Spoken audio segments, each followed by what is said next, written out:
శ్రీ గురుభ్యో నమ. నమశివాయ చ నమశివాయ. సత్సంగ పరివారానికి సాదరాహ్వానం. జగద్గురువులు శ్రీ శ్రీ ఆదిశంకరాచార్య విరచిత శివానంద లహరి స్తోత్రంలోని 25వ శ్లోకం యొక్క సూక్ష్మ వివరణ. గం గణపతియే నమః. స్తవైర్బ్రహ్మాదీనాం జయ జయ వచోభిర్నియమినాం గణానాం కేళీభిర్మదకల మోక్షస్య కకుది స్థితం నీలగ్రీవం త్రినయన ఉమాశ్లిష్టవపుషం కదా త్వాం పశ్యేయం కరధృత మృగం కండ పురుషం. నమశివాయ చ నమః. శివ విభూతి. శివ సాన్నిధ్యమునకై తత్తరపడుచు మరి ఒక విధంగా ఆచార్యులు వారు తమ భావమును వ్యక్తం చేయుచున్నారు.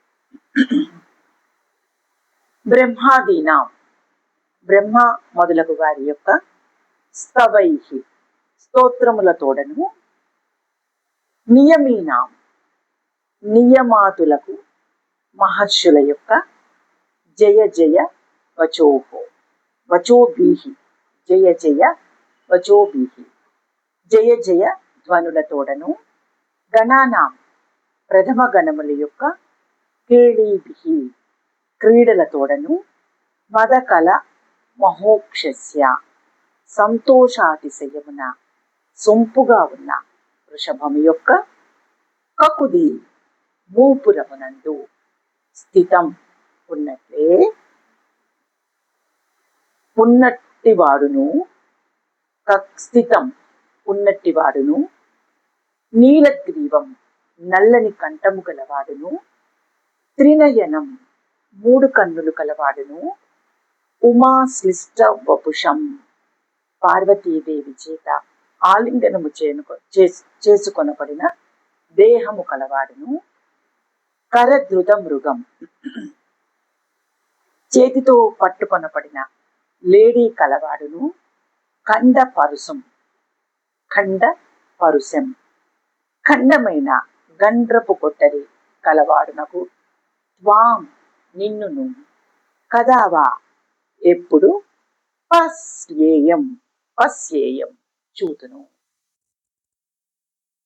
తాత్పర్యమేమనగా, స్తోత్రపాదములతో బ్రహ్మాదులను, జయ జయధ్వనులతో మహర్షులను, ఆటపాటలతో ప్రమదగణంబులను కొలువ, పార్వతీ సమేతుండవై వృషభ వాహనము మీద వేంచేసి ఉన్న నీ సందర్శనము చేయు భాగ్యము నాకు ఎన్నడూ లభించును కదా.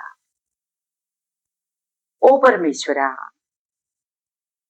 భ్రమరాంబికా సమేత మల్లికార్జున స్వామి ఈశ్వర, నీ వైభవ శివమూర్తిని దర్శించాలని ఉన్నది. బ్రహ్మాది దేవతల సమూహాలు బారులు తీరి నిలువబడి జయ జయ నినాదాలు చేస్తుండగా, నీ భూత ప్రేత ప్రమద గణాలు శివకరంగా నాట్యం చేస్తుండగా, నందీశ్వరుడు మోర పైకెత్తి బ్రహ్మాండములు మారుమ్రోగేలా రంకెలు వేస్తుండగా, ఈ మహాసంరంభం చూసి గౌరీదేవి సంభ్రమించి నిన్ను ఆలింగనం చేస్తుండగా, నీ కంఠముపై మెరిసే హరినీల కాంతి సౌందర్యం చిందుతుండగా, నీ కన్నులు వింత సోయగాలు వెలయిస్తుండగా,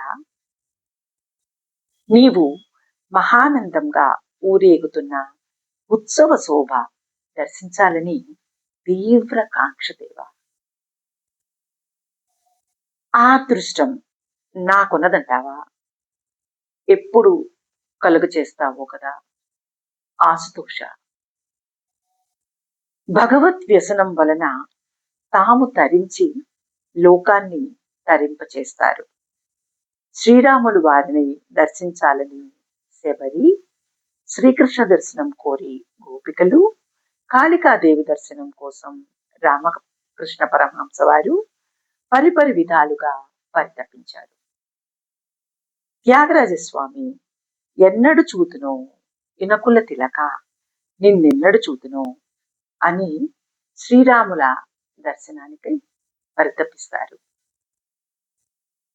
ఈశ్వరులు వారు ఎలా ఉన్నారంటే, హర్షముతో నంది మధురంగా రంకెలు వేయుచుండగా ఆ నందిపై అధిష్ఠించిన వాడు నీలకంఠుడు, 3 కన్నుల కలవాడు, పార్వతీదేవిచే కౌగలింపబడినవాడు, లేడిని చేపట్టినవాడు, ఖండమైన పరశువును ధరించినవాడు మరియు ఉమా సహాయం పరమేశ్వరం ప్రభు త్రిలోచనం నీలకంఠం అని కైవల్యోపనిషత్ ఈశ్వరుల వారి గురించి స్తుతించింది. భగవద్ దర్శనమునకై తీవ్ర ఆరాటము ఇతర ఆరాటములను అంతమొందించును. ఇట్టి ఆశ ఇతర ఆశలను నాశనము చేయును. భగవంతుని దర్శించాలనే ఉత్కంఠ ఇతర ఉత్కంఠలను పటాపంచలు కావించును. తిరుమల శ్రీ వెంకటేశ్వర స్వామి వారి దర్శనమునకై వేచి ఒక్క నిమిషం మాత్రమున ఆ స్వామి నిండు దర్శనము మనకు ఎంతో తృప్తిని కలిగించును. ఈ తృప్తి ఇతర తృప్తులను అధిగమించును. ఈ పరితాపము ఇతర పరితాపములను పారత్రోలును. వ్యసనం అనగా మనల్ని నాశనం చేసేది, భగవత్ వ్యసనం మనల్ని ఉద్ధరించేది. హృదయంలో మనస్సులో దైవం ముద్రితమయ్యి అది నిలబెట్టకొనదగినచో ఏదో జన్మలో ఎప్పుడు ఒకప్పుడు ఆ ఆనందాన్ని పొందే భాగ్యం చేకూరుతుంది. అనన్యాశ్చింతయోతో మాం ఏ జనాం పర్యుపాసతే తేషాం నిత్యాభియుక్తానాం యోగక్షేమం వహామి అని గీతాచార్యుల వారు తెలియజేశారు. తమను తాము బుద్ధిమంతునిగా తలుచువారు ఎంత శ్రమ పడినను వారికి భగవత్ తృప్తి ఆనందము కలుగదు. భగవంతుడు నిర్గుణ రూపమైనను స్వయిచ్ఛ వలననే సగుణ స్వరూపమును దర్శించుచుండును. చిత్తము భగవంతునిలో లీనమైనచో ఇక కొదువ ఏమి ఉండును? నిజానందానుభవమే కలుగును. ఈ భావమే ఆచార్యులు వారు ఈ శ్లోకంలో తెలియజేశారు. వాగర్ధావిమసంవృక్తో వాగర్ధ ప్రతిపత్తయే జగతః పితరం వందే పార్వతీ పరమేశ్వరౌ యదక్షరవద భ్రష్టం మాత్రాహీనం తు యద్భవేత్ తత్సర్వం క్షమ్యతాం దేవనారాయణ నమోస్తుతే. కాయేన వాచా మనసేంద్రియైర్వా బుద్ధ్యాత్మనా వా ప్రకృతే స్వభావాత్ కరోమి యజ్జత్ సకలం పరస్మై నారాయణాయేతి సమర్పయామి. ఓం తత్సత్ బ్రహ్మార్పణమస్తు. ఇది ఈ శ్లోకం యొక్క సూక్ష్మ వివరణ.